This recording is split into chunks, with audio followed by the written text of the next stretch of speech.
Scotland's return to the World Cup did not arrive with dominance, but with something far more familiar: tension, survival, and a single decisive moment that refused to be ignored. After 28 years away, the 28th-minute goal felt almost scripted by history itself, carrying Scotland back onto football's biggest stage, not as contenders yet, but as survivors refusing to fade quietly. From the opening minutes, this was not a performance that suggested control. Under Steve Clarke, Scotland have often leaned on structure over sparkle, but even structure felt stretched here. Haiti moved with a freedom that unsettled the rhythm, turning Scotland's defensive shape into something reactive rather than authoritative. Every transition felt like a test of nerve more than design.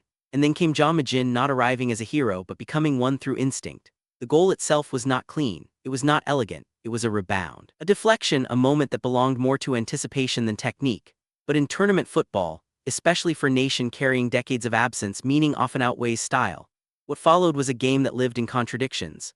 Scotland could have been more composed, more decisive, but history rarely grants comfort so easily.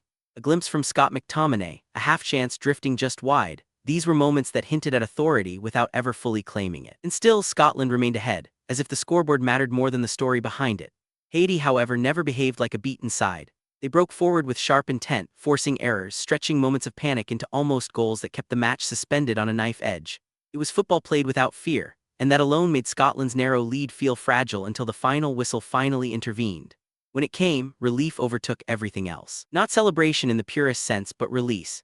A nation that has spent decades as observers of the tournament rather than participants suddenly found itself top of a group that includes giants, even if only temporarily.